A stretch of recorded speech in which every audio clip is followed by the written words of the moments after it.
বিভিন্ন গল্প কাহিনীর দিকে না গিয়ে, বিভিন্ন গল্প গুজবের দিকে না গিয়ে, বানাওয়াট কাহিনীর দিকে না গিয়ে আমরা সরাসরি কোরআন থেকে জেনে নিই এই কোরবানির তাৎপর্য কী, এই কোরবানি কিভাবে এসেছে।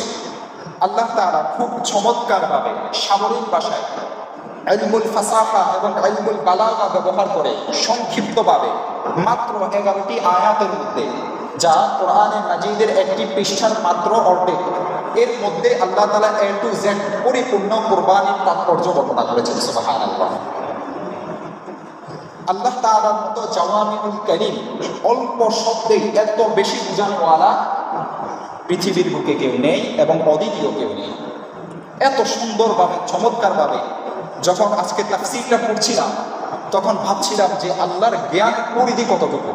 শুধুমাত্র আল্লাহর জ্ঞান যতটুকু এখানে লিখিত রেখেছেন সেখান থেকে মুফাসসিরিনে কেরাম যদি এভাবে সেখান থেকে কিছু জিনিস উদ্ধার করতে পারেন তাহলে আরও কত লক্ষ কোটি অগণিত জিনিস প্রত্যেকটা আয়াতের পিছনে লুকায়িত আছে। সূরা সফফাতের 100 নং আয়াত থেকে 111 নং আয়াতের মধ্যে আল্লাহ তাআলা পুরো কোরবানির তাৎপর্য বর্ণনা করেছেন। আল্লাহ তাআলা সূরা সফফাতের 100 নং আয়াতের মধ্যে বলেন, রব্বি হাবলি মিনাস সালিহিন। ইব্রাহিম আলাইহিস সালাতু ওয়াস সালাম উনি প্রথমে বিবাহ করেন, আমরা সবাই জানি, হযরত সারাকে। কিন্তু হযরত সারা থেকে ওনার কোনো ছেলে সন্তান হচ্ছিল না। এক পর্যায়ে অনেক সময় যখন অতিবাহিত হলো তখন হযরত সারা ভাবলেন, আমি যেহেতু মনে হয় বান্দা, তাই আমাকে মিশরের ফেরাউন কর্তৃক যে একজন খাদেমা দেওয়া হয়েছে যার নাম হাজেরা, এই হাজেরাকে আমি ইব্রাহিম আলাইহিস সালাতু ওয়াস সালামের খেদমতে পেশ করি। পেশ করার পর ইব্রাহিম আলাইহিস সালাতু ওয়াস সালাম ওনাকে বিবাহ বন্ধনে আবদ্ধ করে নেন। এরপরে ইব্রাহিম আলাইহিস সালাতু ওয়াস সালাম আল্লাহর কাছে দোয়া করলেন, রব্বি হাবলি মিনাস সালিহিন। ও আল্লাহ, আল্লাহ গো, আপনি আমাকে একটি সন্তান দান করেন, একটি সন্তান দান করেন। কেমন সন্তান? মিনাস সালিহিন, যে সন্তানটা সৎকারী এবং সৎ কর্মসিদ্ধের মধ্যে অন্তর্ভুক্ত হবে। অর্থাৎ একজন সৎ, ভালো, ভদ্র, নম্র একজন ছেলে দান করেন। এজন্য দোয়া করার ক্ষেত্রে, ছেলে সন্তানের জন্য দোয়া করার ক্ষেত্রে সব সময় আল্লাহর কাছে সালেহ সন্তানের দোয়া করতে হবে। রব্বি হাবলি মিনাস সালিহিন, ইব্রাহিম আলাইহিস সালাতু ওয়াস সালাম আমাদেরকে শিখিয়ে দিয়েছেন। আল্লাহ, আপনি আমাকে একটা সৎ সন্তান দান করেন। এরপরে আল্লাহ তাআলা বলতেছেন, ফাবাশশারনাহু বিগুলামিন হালিম। কিছুদিন যাওয়ার পর তাকে আমি সুসংবাদ দিলাম, বিগুলামিন হালিম, একজন এমন ছেলে যে ছেলেটা হবে হালিম, সহনশীল, ধৈর্যশীল। আল্লাহ তাআলা এই হালিম শব্দ দ্বারা বুঝিয়ে দিয়েছেন, আপনাকে যে সন্তানটা আমি দান করব এটা এমন হালিম হবে, এমন ধৈর্যশীল হবে, এমন সহানুভূতিশীল হবে, যা পুরো বিশ্বের বুকে একটা নমুনা হিসাবে থাকবে, উপমা হিসাবে থাকবে। এরপরে আল্লাহ তাআলা বলতেছেন, এই কোরবানির তাৎপর্য থেকে আল্লাহ আস্তে আস্তে ঢুকতেছেন। ফালাম্মা বালাগা মা'আহুস সা'য়া ক্বালা ইয়া বুনাইয়া ইন্নী আরা ফিল মানাম। ফালাম্মা বালাগা, যখন এই সন্তান পৌঁছল, কোথায় পৌঁছল? ফালাম্মা বালাগা মা'আহুস সা'য়া, যে বাবার সাথে হাঁটার বয়সে পৌঁছল। আমরা তাফসীরের কিতাবের মধ্যে দেখি, বিশেষ করে তাফসীরের রুহুল মাআনির মধ্যে আমরা দেখি, সেখানে উল্লেখ করা হয়েছিল তখন ইসমাঈল আলাইহিস সালাতু ওয়াস সালামের বয়স ছিল মাত্র 13 বছর। কত বছর? 13 বছর। আরেকটি বর্ণনায় আমরা দেখি যে উনি সাবালক হয়েছেন, উনি বালেগ হয়েছেন, এমন একটা অবস্থায় পৌঁছেছেন। তো যখন উনি এই অবস্থায় পৌঁছেছেন, আল্লাহ নিজেই ঘোষণা দিচ্ছেন, ফালাম্মা বালাগা মা'আহুস সা'য়া ক্বালা ইয়া বুনাইয়া ইন্নী আরা ফিল মানামি আন্নী আযবাহুকা ফানজুর মাযা তারা। ইব্রাহিম আলাইহিস সালাতু ওয়াস সালাম আমার সন্তানকে বললেন, হে বাবা, হে সন্তান, হে বৎস, আমি স্বপ্নে দেখেছি আমি তোমাকে জবাই করতেছি। তোমার কমেন্ট কি, তোমার মতামত কি একটু জানাও। ইন্নী আরা ফিল মানামি আন্নী আযবাহুকা ফানজুর মাযা তারা। ছেলে বলতেছে, ক্বালা ইয়া আবাতি ফাআল মা তু'মার।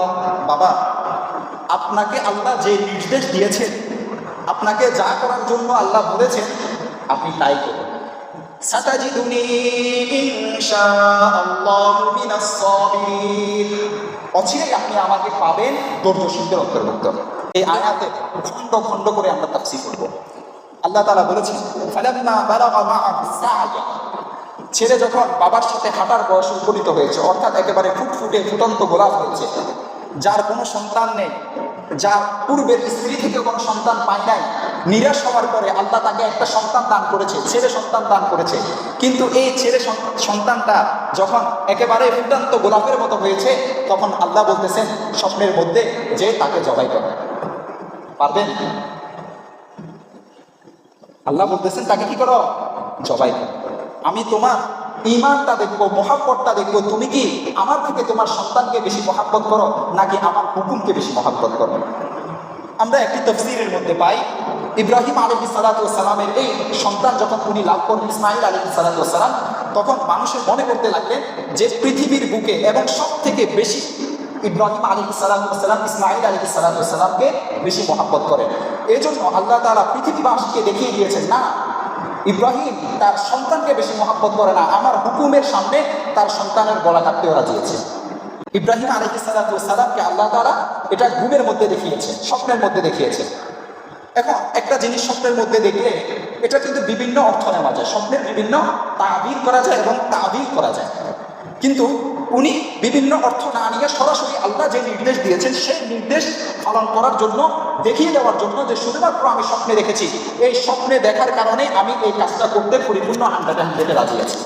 আর নবীদের স্বপ্নটা হচ্ছে নবুয়তের একটা অংশ, নবীদের স্বপ্নটা হচ্ছে নবুয়তের একটা অংশ। নবীরা মিথ্যা স্বপ্ন দেখে না, নবীরা মিথ্যা স্বপ্ন দেখে না, এটা নবুয়তের অংশ।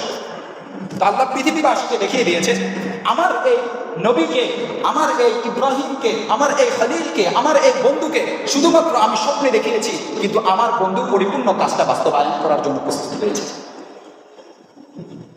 এরপরে এখানে ইব্রাহিম আলাইহিস সালাতু ওয়াস সালাম ওনার সন্তান ইসমাঈল আলাইহিস সালাতু ওয়াস সালাম থেকে কেন পরামর্শ চাইলেন?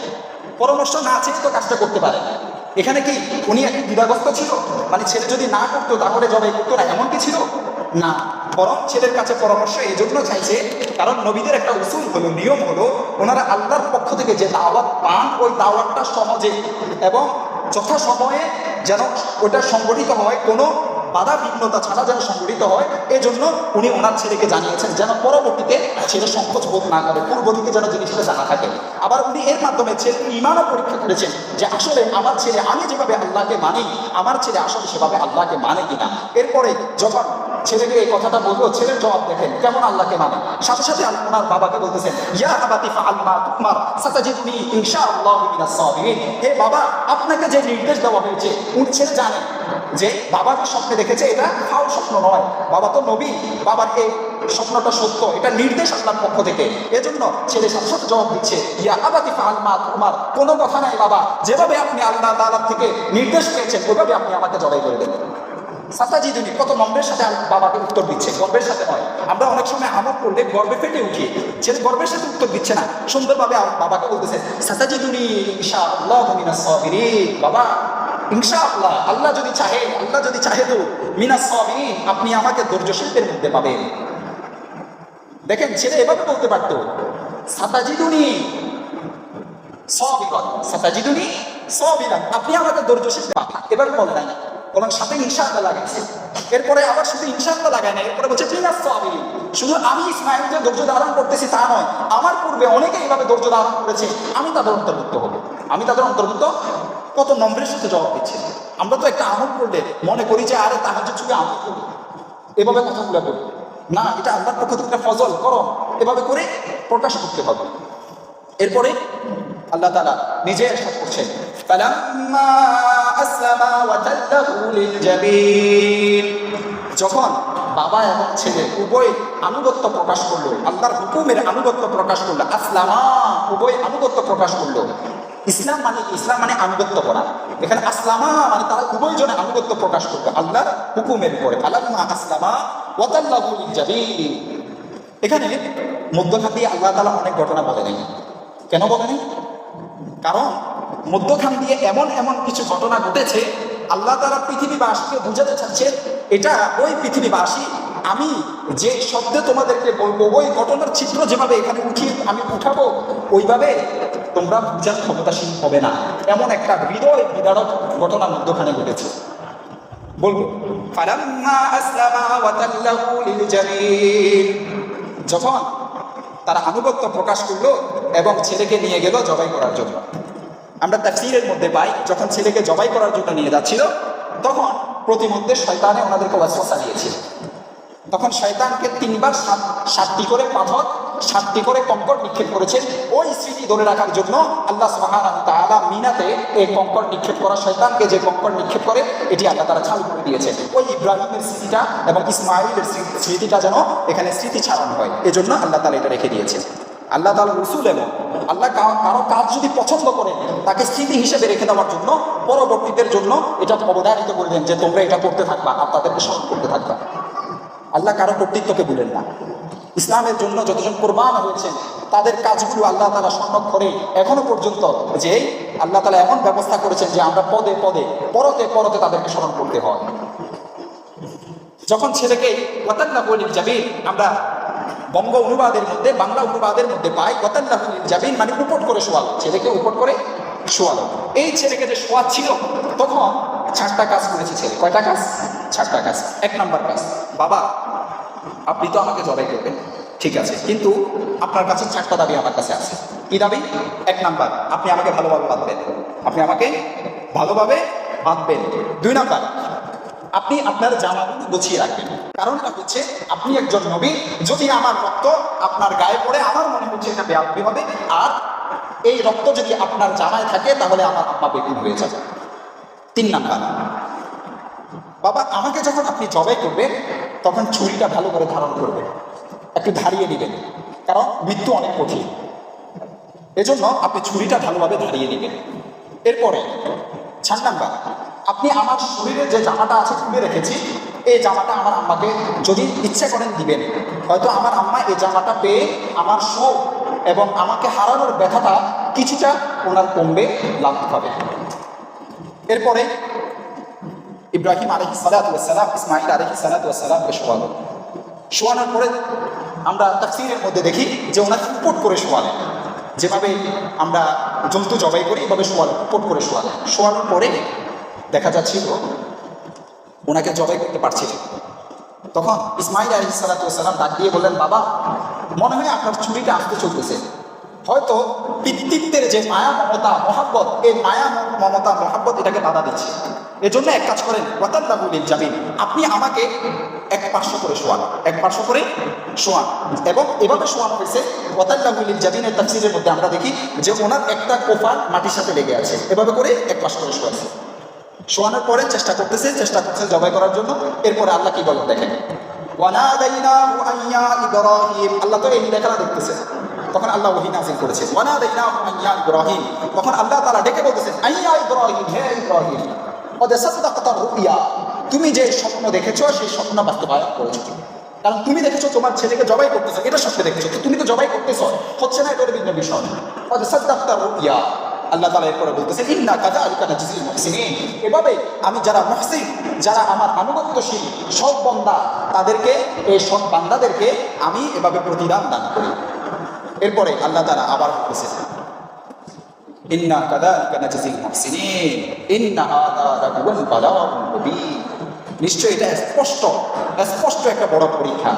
এটা কিন্তু আপনি আমার দ্বারা সম্ভব না, এটি সাধারণ মুসলমানের দ্বারা সম্ভব নয়, সাধারণ ইমানদারের দ্বারা সম্ভব নয় নিজের সন্তানকে, একমাত্র সন্তান তাকে জবাই করা, শুধুমাত্র স্বপ্নে রেখেছে। আল্লাহ বলছেন, ইন্না হাযা লাহুল বালাউল মুবিন, নিশ্চয় এটা একেবারে স্পষ্ট বালাউল মুবিন, একেবারে স্পষ্ট পরীক্ষা। এরপরে এরপরে আল্লাহ তাআলা ওনাদের জন্য একটা বেড়া প্রেরণ করলেন। বিভিন্ন রেওয়ায়েতের মধ্যে মেষের কথা আছে, মেষ প্রেরণ করলেন। যখন এভাবে ওহী নাযিল হচ্ছে, তাফসীরের মধ্যে লেখা আছে, তখন ইব্রাহিম আলাইহিস সালাতু ওয়াস সালাম আকাশের দিকে তাকালেন, তখন দেখলেন জিবরাইল আলাইহিস সালাতু ওয়াস সালাম একটা দুম্বা নিয়ে আসতেছে। এভাবে তাফসীরের মধ্যে এসেছে। এরপরে পরবর্তীতে আল্লাহ তাআলা এটাকে আমাদের জন্য স্মরণীয় করে রাখার জন্য আল্লাহ তাআলা নিজেই ঘোষণা দিয়েছেন, ওয়াতারাকনা আলাইহি ফিল আখিরিন, এটা আমি যারা পরবর্তীতে আসবে তাদের জন্য আমি রেখে দিলাম, স্মৃতি চারণ করবে তারা এগুলো দেখে। সেখান থেকে কোরবানির তাৎপর্য এসেছে।